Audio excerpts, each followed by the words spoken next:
माजी मुख्यमंत्री उद्धव ठाकरे यांच्याबरोबरच विधान परिषदेच्या एकूण 9 सदस्यांचा कार्यकाळ येत्या 13 मेला संपुष्टात येतोय। याच पार्श्वभूमीवर आज या सगळ्या सदस्यांना सभागृहात अधिकृतपणे निरोप दिला जाईल। निरोप देण्यात येणाऱ्या आमदारांमध्ये भाजपचे 4, एकनाथ शिंदे यांच्या शिवसेनेचा 1, अजित पवार यांच्या राष्ट्रवादी काँग्रेसचा 1, उद्धव ठाकरे यांच्या शिवसेनेचा 1, शरद पवार यांच्या राष्ट्रवादी काँग्रेसचा 1 तर काँग्रेसचा 1 सदस्य निवृत्त होणार आहे।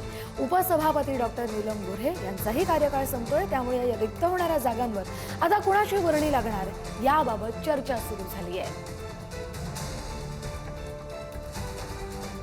उद्धव ठाकरे यांना विधान परिषदेमध्ये आज निरोप दिला जाणार आहे। सदस्यांच्या निरोपावेळी मुख्यमंत्री आणि दोन्ही उपमुख्यमंत्र्यांच्या भाषणाची परंपरा आहे।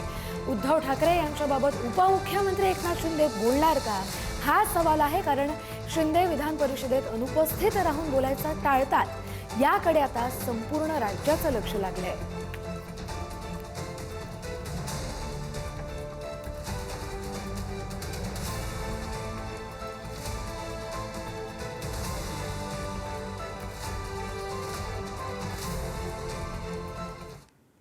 तर उद्धव ठाकरे यांच्या जागी त्यांच्या पक्षाच्या वतीने विधान परिषदेवर कोण जाणार असा सवाल केला जातोय।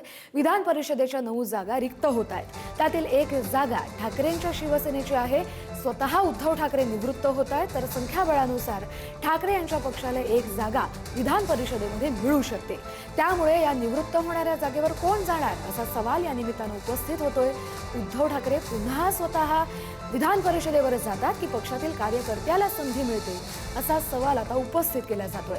पक्षातील एका वर्गाच्या मते उद्धव ठाकरे यांच्या आरोग्याच्या कारणास्तव काही मर्यादा आहेत, त्यामुळे ही जागा पक्षातील कार्यकर्त्याला द्यावी आणि त्यामुळे पक्षाला फायदाही होऊ शकतो, तर अशी मागणी केली जाते। तर दुसरी बाब म्हणजे आदित्य ठाकरे हे देखील खालच्या सभागृहात आहेत। तिथं ते पक्षाच्या आमदारांशी चर्चा करून समस्या सोडवू शकतात, त्यामुळे कार्यकर्त्यांना संधी द्यावी अशी मागणी आता समोर येते।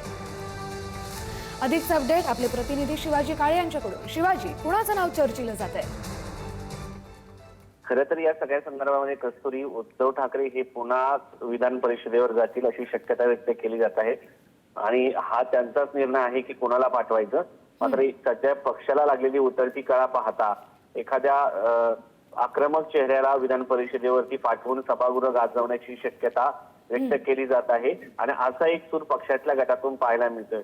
उद्धव ठाकरे यांच्या आरोग्याच्या कारणास्तव काही मर्यादा आहेत, अशा परिस्थितीमध्ये विधान परिषदेमध्ये एक गरजणारा आवाज आणि पक्षाला पुढे घेऊन जाणारा, पक्षांच्या भूमिका मांडणारा एक आवाज परिषदेमध्ये पोहोचावा या दृष्टिकोनातून अशी मागणी एका वर्तुळातून पाहायला मिळत आहे। एका नेत्याने या सगळ्या संदर्भामध्ये बोलताना भावना व्यक्त केली आहे की उद्धव ठाकरे यांना असंही घरी भेटतानाच अडचणी येतात, सगळ्या गोष्टी सगळ्या जगासमोर आहेत। अशा परिस्थितीमध्ये पक्षाला कुठेतरी किमान आवाज विधान परिषदेत घुमावा अशी व्यक्तिमत्व देणं गरजेचं आहे। त्यामुळं याचा सर्वस्वी निर्णय तर उद्धव ठाकरे घेतीलच, मात्र या सगळ्या संदर्भामध्ये ते स्वतः जाणार की दुसरं कोणाला संधी देणार हे पाहणं महत्वाचं आहे। कारण त्यावेळेला उद्धव ठाकरे यांना मुख्यमंत्री व्हायचं होतं म्हणून ते परिषदेवरती आले होते। आता तशी काही परिस्थिती नाहीये आणि अशा परिस्थितीमध्ये आदित्य ठाकरे हे खालच्या सभागृहात म्हणजे विधानसभेत आहेत।